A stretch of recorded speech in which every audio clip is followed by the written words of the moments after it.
Shalom sahabat-sahabatku, apa kabar semuanya pada pagi ini?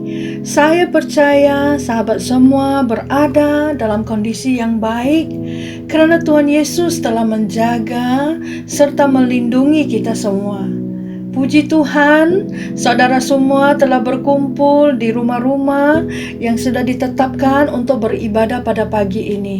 Saya sangat bersukacita sebab mendapat kesempatan untuk sekali lagi men-sharingkan firman Tuhan. Mari kita berdoa sebelum kita memulakan firman kita pada pagi ini, saudara. Tuhan, saya menyerahkan semua orang yang sedang mendengar ke dalam tangan-Mu, Tuhan. Kamulah Tuhan yang akan memberi pemahaman kepada mereka. Saya berdoa Tuhan, bukalah fikiran mereka supaya mereka dapat memahami, serta bukalah telinga mereka supaya mereka dapat mendengar dengan terang apa yang ingin kamu sampaikan. Saya berdoa agar Roh Kudus akan mengurapi setiap jemaat yang sedang hadir di ibadah-ibadah di mana saja mereka berada. Tuhan, urapi mereka, penuhi mereka dengan Roh Kudus-Mu. Dan saya percaya bahwa Roh Kudus adalah guru yang terbesar dan bahwa Roh Kuduslah yang boleh menuntun kita ke jalan kebenaran. Dengan itu, kami serahkan ibadah kami, firman kami ke dalam tangan-Mu. Di dalam nama Tuhan Yesus, kita berdoa. Sahabat-sahabatku yang saya kasihi, hari ini kita akan meneliti satu subjek yang sangat menarik, yaitu doa Bapa Kami. Saya sangat tertarik dengan doa ini, saudara, kerana dengan hanya menggunakan lebih kurang 70 patah perkataan, Tuhan Yesus mengajarkan bagaimana kita boleh berdoa, meminta pertolongan dari Tuhan, menaikkan pujian pada Bapa di syurga, dan berseru pada Tuhan untuk meminta pertolongan agar kita dapat melakukan perintah-Nya. Saudara, menjadi satu tanggungjawab bagi kita untuk mempelajari dan memahami doa Bapa. Kerana doa Bapa Kami adalah satu doa yang diberikan dan diajarkan oleh Tuhan Yesus sendiri. Sebab itulah saya memberi tajuk firman hari ini, dari mulut Yesus. Saudara, berapa banyak agama di dunia yang dapat mengklaim atau menuntut bahawa mereka memiliki firman Tuhan yang diucapkan dan yang keluar dari mulut Tuhan mereka sendiri. Saudara, berapa banyak di antara mereka yang dapat mengklaim dengan bukti yang kukuh dalam catatan sejarah dunia yang Tuhan mereka pernah berjalan di bumi? Saya berani katakan, tidak ada satu agama pun di dunia ini melainkan agama Kristian. Hanya Tuhan kita, Yesus Kristus, yang datang ke dunia di dalam rupa manusia. Yesus berjalan atas bumi. Dia ditolak, dia dianiaya, dia dicaci maki, dan akhirnya dibunuh dengan kejam di kayu salib. Dan hanya dialah yang bangkit semula dari kematian, saudara. Tercatat di buku-buku sejarah dunia yang ada saksi-saksi yang melihat Yesus selepas dia bangkit. Tercatat juga ada saksi yang melihat Yesus diangkat ke surga. Luar biasa, ajaib, berkuasa Tuhan kita, saudara. Sewaktu Yesus hidup, Dia mengajar, Dia memuridkan, Dia melayani, Dia mengasihi, dan melakukan mujizat. Jadi mengapa kita selalu mengambil posisi yang sambil lewat akan perkataan-perkataan, ajaran, dan perintah-perintah yang keluar dari mulut Yesus? Saudara, tawanlah segala fikiran dan berikannya kepada Yesus. Mari kita bangun dari posisi tidur kita dan tegurlah hati kita untuk mengasihi Yesus. Mari kita bertobat dan koreksi diri kita yang suam-suam kuku. Sebagai orang Kristen, kita memiliki catatan sejarah dan saksi-saksi yang telah mendengar Tuhan Yesus berbicara, berkhotbah, dan mengajar. Lalu mengapa kita tidak kagum dengan fakta-fakta ini dan bersemangat untuk mempelajari firman yang Tuhan kita telah ucapkan? Munculnya doa Bapa kita dimulai dengan murid-muridnya meminta dari Tuhan Yesus bagaimana berdoa dengan betul. Tuhan, ajar kami untuk berdoa sama seperti Yohanes Pembaptis mengajar murid-muridnya. Permintaan ini sangat menarik dan menyenangkan hati Tuhan. Oleh itu, tanpa membuang waktu lagi, Tuhan segera mengajarkan dengan konsep doa kepada mereka. Pendek, ringkas, jelas, dan berkuasa. Ini adalah doa yang sempurna, saudara, dan apa yang dikenali sebagai doa Bapa kami. Marilah kita membaca bersama-sama, saudara, doa Bapa kami sebelum kita menelitinya. Ayo saudara, mari kita membacanya bersama-sama. Bapa kami yang di surga, dikuduskanlah namamu. Datanglah kerajaanmu, jadilah kehendakmu di bumi seperti di surga. Berikanlah kami pada hari ini makanan kami yang secukupnya, dan ampunilah kami akan kesalahan kami, orang yang bersalah kepada kami. Dan janganlah membawa kami ke dalam pencobaan, tetapi lepaskanlah kami daripada yang jahat. Kerana Engkaulah yang empunyanya kerajaan dan kuasa dan kemuliaan sampai selama-lamanya. Amin. Saudara,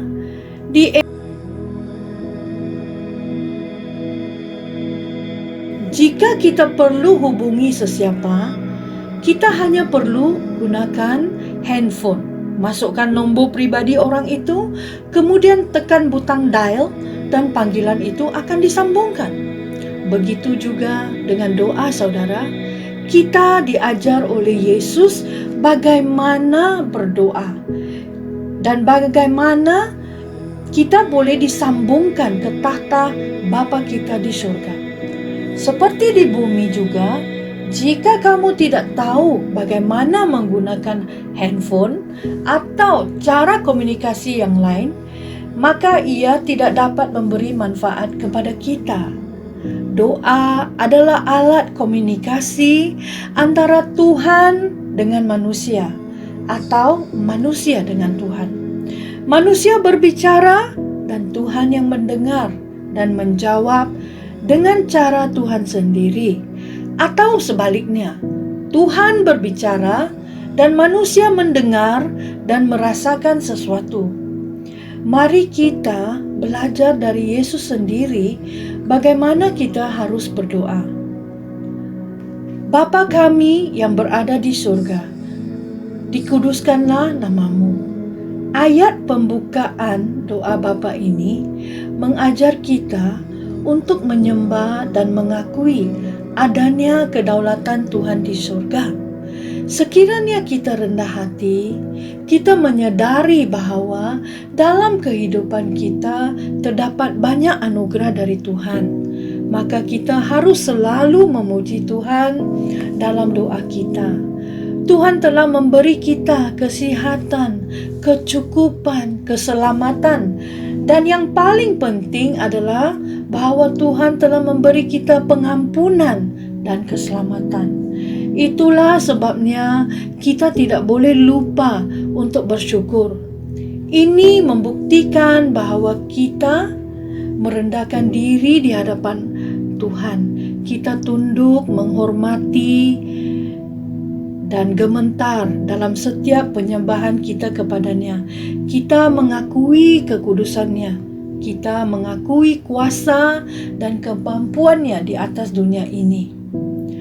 Dan mengakui bahwa hanya Dia yang terhebat dari yang terbesar di seluruh alam semesta.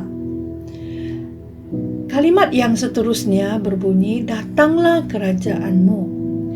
Kerajaan Allah yang dinyatakan pada doa ini bukan berada di tempat yang lain dan yang boleh dilihat oleh mata kasar kita, melainkan pada dimensi yang mulia, yaitu pada kerajaan surga. Firman Tuhan menyatakan bahwa di dalam kerajaan surga hanya ada sukacita dan bahagia kerana memiliki kemenangan dan keselamatan. Oleh sebab itu, kita perlu mendeklarasikan yang kerajaan Tuhan itu ada di dalam hidup kita, dalam keluarga kita, dan di dalam gereja kita. Kita percaya dengan iman semua kebaikan surga ada bersama dengan kita dan kita dapat menikmatinya semasa kita hidup di atas bumi ini. Kita memahami bahawa tempat dan otoritas Allah Bapa kita ada di surga dan di dalam kehidupan kita. Kerajaan Tuhan ada di dalam setiap orang yang telah menerima Yesus sebagai penyelamat. Sebab itu, kita harus mendeklarasikan ini ke dalam hidup kita setiap hari dalam doa kita. Kalimat seterusnya, jadilah kehendakmu di bumi seperti di surga. Selanjutnya dalam doa Bapa kami ini terdapat kata-kata jadilah kehendakmu. Kata-kata yang singkat ini mengandungi pemahaman yang cukup besar dan dalam. Kerana melalui sepatah kalimat ini, maka umat Kristen diminta untuk menyerahkan diri sepenuhnya pada kehendak Bapa. Hal ini juga bukan hal yang mudah, terutama jika pikiran yang ada saat ini pada kita masih pikiran duniawi dan bukan pikiran Bapa. Kerana mereka yang dapat melakukan kehendak Bapa di syurga merupakan mereka yang telah memahami sebaik mungkin akan Alkitab tentang berserah dan bersiap diri sepenuhnya di hadapan Allah untuk melakukan apa yang menjadi kehendak serta keinginan Bapa sepenuhnya. Saudara, saya teruskan dengan kalimat yang berikut, 11, berikanlah kami.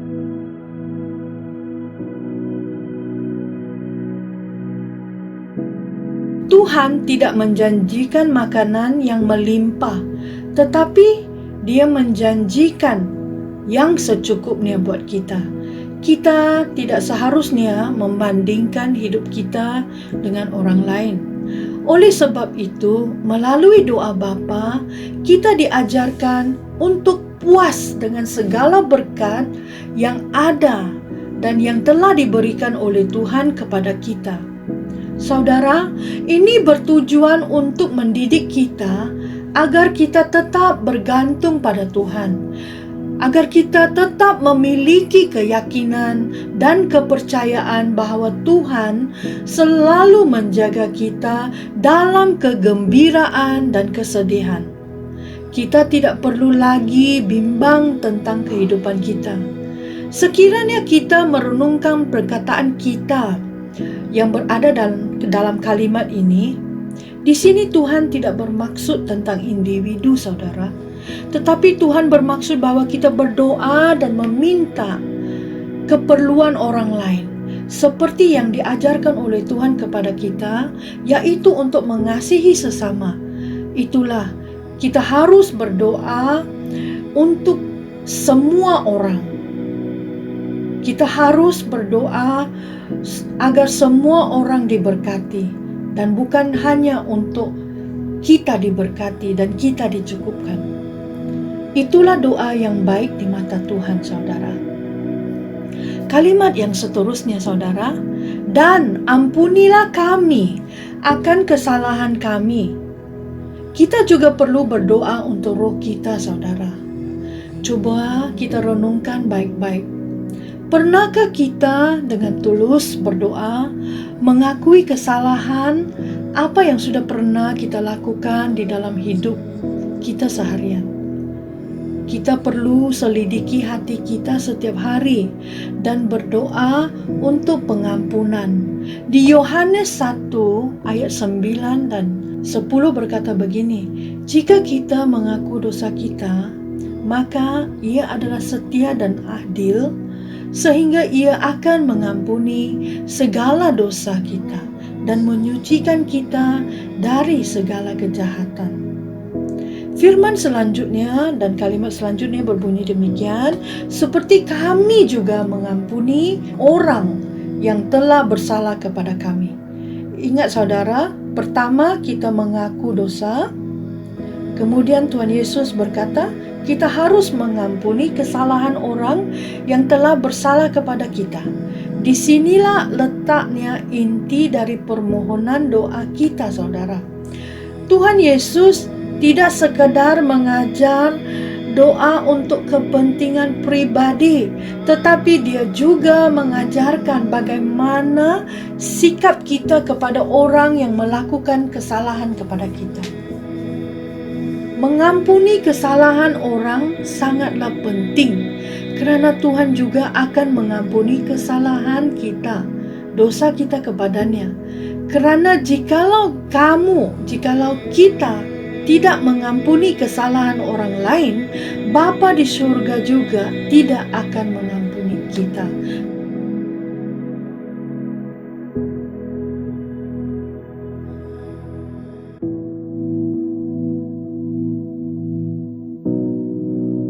Telah menyakitkan kita, tetapi kita harus selalu merendahkan diri dan memilih untuk taat kepada firman Tuhan. Bapa berkata, ampunilah mereka. Jadi, marilah kita memilih untuk mengampuni, supaya kita juga akan diampuni. Puji Tuhan. Saudara, di ayat yang ke-13 pasal 6 Matius berbunyi demikian, dan janganlah membawa kami ke dalam pencobaan, tetapi lepaskanlah kami daripada yang jahat. Kalimat permohonan ini membuktikan ketidakberdayaan kita, saudara. Kelemahan kita dan ketergantungan kita kepada Tuhan. Manusia kita tidak mudah menghadapi tekanan-tekanan yang sangat berat. Saudara, mungkin sekali atau dua kali masih kita boleh atasi.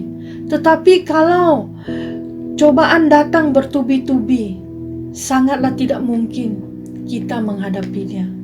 Kita perlu menggunakan firman Tuhan dan pedang roh untuk mengalahkan iblis.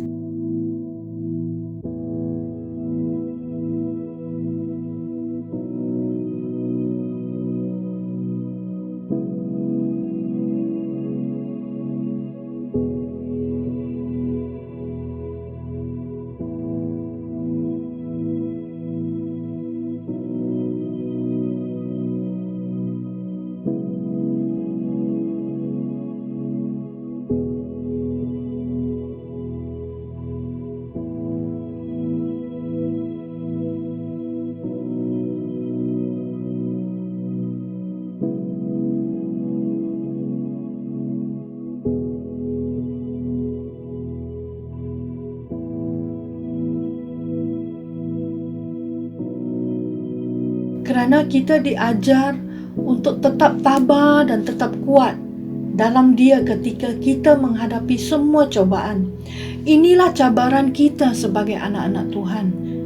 Dari percobaan ini, kita diajar untuk selalu bergantung pada kebijaksanaan Tuhan, sehingga kita dapat mengatasinya dan tidak bergantung pada kebijaksanaan manusia. Pastor Joshua dan saya sangat rindu melihat setiap jemaat di HPA menjadi anak-anak Tuhan yang mempunyai hubungan yang intim dengan Bapa di surga. Berdoa agar senantiasa akan memberi prioritas untuk berdoa. Saudara sekalian akan menjadikan doa sesuatu yang sangat kamu suka lakukan dan sesuatu yang kamu selalu rindukan dan tunggu-tunggukan. Saya berharap saudara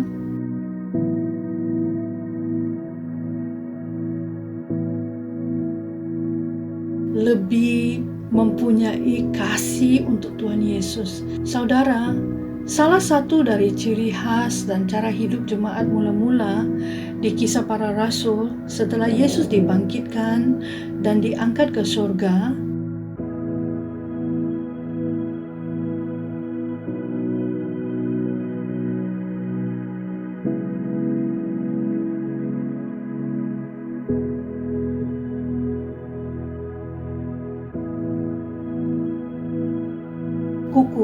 yang mempunyai kasih dan semangat luar biasa untuk Tuhan Yesus. Persekutuan doa merupakan bagian yang penting dalam kehidupan sebuah gereja.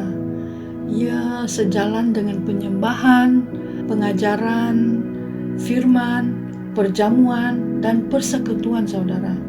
Gereja yang awal sering berkumpul untuk mempelajari ajaran-ajaran rasul-rasul dan firman Tuhan, dan mereka selalu memecahkan roti dan berdoa bersama-sama.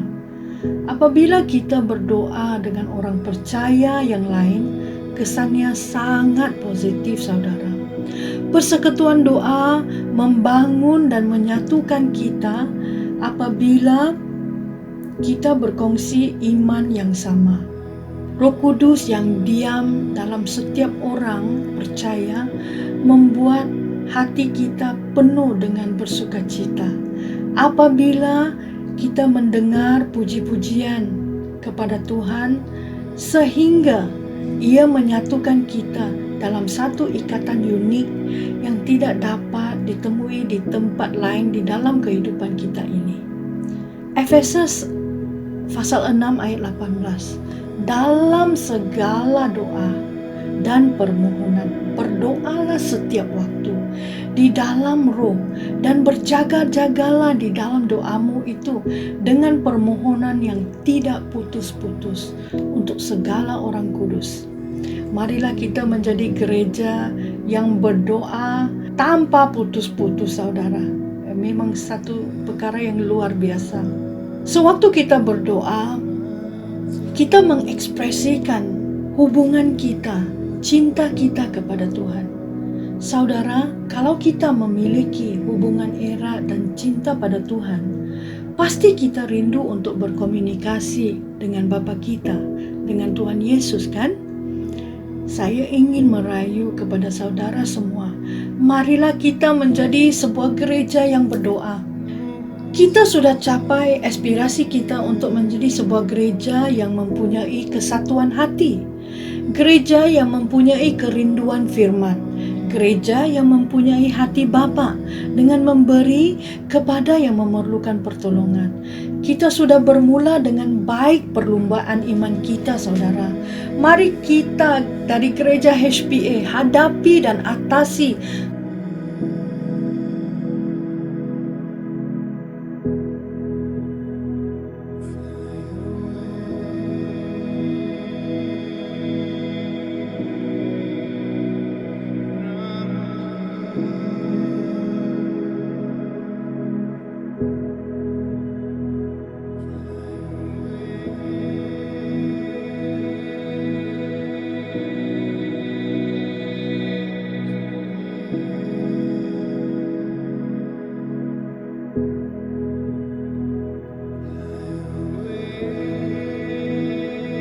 akan memelihara hati dan pikiranmu dalam Kristus Yesus. Jadi akhirnya saudara-saudara, semua yang benar, semua yang mulia, semua yang adil, semua yang suci, semua yang manis, semua yang sedap didengar, semua yang disebut kebajikan dan patut dipuji. Fikirkanlah semua itu, dan apa yang telah kamu pelajari, dan apa yang telah kamu terima, dan apa yang telah kamu dengar, dan apa yang telah kamu lihat padaku, lakukanlah itu, maka Allah sumber damai sejahtera akan menyertaimu. Amin. Saudara, mari kita berdoa. Haleluya. Bapa kami di surga, dikuduskanlah namamu. Datanglah kerajaan-Mu Tuhan, datanglah kerajaan-Mu ke dalam keluarga kami, kehidupan kami, pekerjaan kami. Jadilah kehendak-Mu di dalam keluarga kami, di dalam gereja kami. Tuhan, kami berdoa, Tuhan, kami hendak kerajaan-Mu turun ke atas keluarga kami. Dan kami ingin Tuhan, berikanlah kami pada hari ini makanan kami yang secukupnya. Ampunilah kami Tuhan akan kesalahan kami, seperti kami juga mengampuni orang yang bersalah kepada kami. Dan janganlah membawa kami ke dalam pencobaan, tetapi lepaskanlah kami daripada yang jahat. Kerana Engkaulah yang mempunyai kerajaan dan kuasa dan kemuliaan sampai selama-lamanya. Haleluya, amin. Shalom saudara-saudaraku.